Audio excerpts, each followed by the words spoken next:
So this is Mike. He's been volunteering with a Brother of You in Xela, Guatemala. Can you introduce yourself? Hi, my name is Mike. I'm from a small town in New Hampshire in the United States. How old are you? I'm 23 years old. Alright. And at what project have you volunteered? I volunteered at an after-school program here for kids age 4 to 11. For how long? For the past 4 weeks. And what were your daily tasks there? They vary day to day, but for the most part, when I would first get to the project, we would play soccer or some other game with the kids. Afterwards, we would do an inside project, some kind of game or arts and craft project. And then after that, we would give the kids some kind of food and nutritious drink. Okay. What was the most memorable part of the time there? On my last day, the kids read some personal anecdotes of my time there to me in Spanish, and it was really touching to hear that they appreciated me being there and that I could understand it was really cool too. Alright. And about the project, more in detail about the daily tasks, what kind of things that the kids do at the project? For example, this week, tomorrow is Father's Day, and so in Guatemala, so we made a Father's Day project.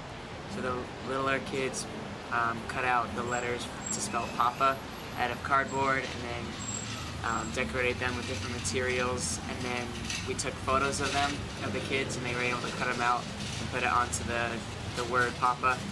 The older kids took a kind of ceiling tile and got to paint it and added some photos of themselves and write whatever message they wanted to write for their father. But some other things we did,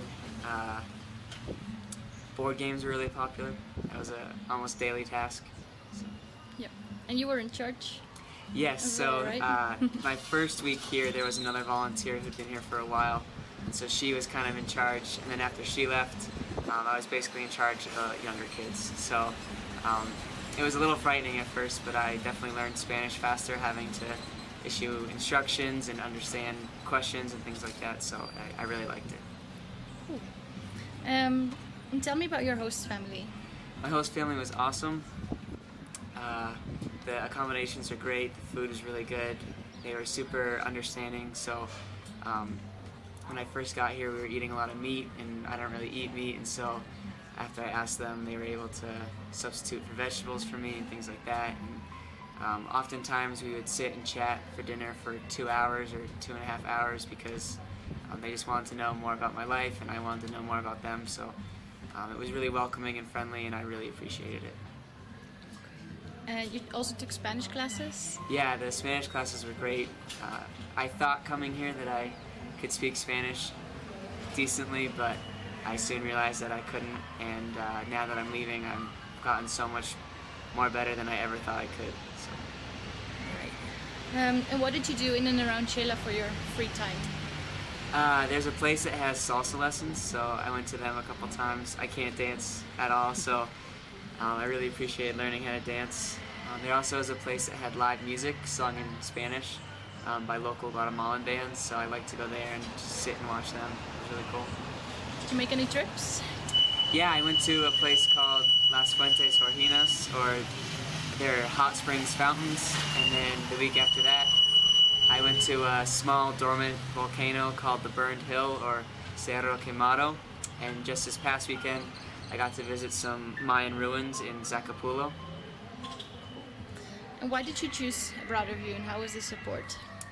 I chose a Brother of You essentially based off the support, so I applied to probably 4 or 5 different projects, and when I got emails from a Brother of You or information from a Brother of You, it always felt like there was a person sending it, not just an automated, we've gotten your application, and anytime I had a question, they responded within maybe 24 hours, and it was always the exact amount of information I needed, and it was a person that I was speaking to and not just a response, so that's really what made me pick a Brother of You. And here in Xela, how about support? The support's been great here in Xela. I think I've texted them pretty late at night before, very early in the morning, and they are very responsive. They help you plan trips, they make sure you know where you're going, how long it's going to take, what bus you're going to take, so it's been very, very helpful. would you recommend this program to future volunteers? I would absolutely recommend it. Yeah. Do you have any tips for them? People coming to Sheila? Bring more pants than shorts. I brought a bunch of shorts, but it's very not common to wear shorts here, and it's usually cold. So that was probably the biggest surprise for me. That's how cold it was. All right. What will you miss most from here? Probably the food. The food's really good. There's some cool fruits and vegetables that aren't for sale in the United States, or at least where I live, and I'm gonna miss them a lot. Cool. Well, thanks a lot for the great weeks, and No have problem. a good trip home. Thank you.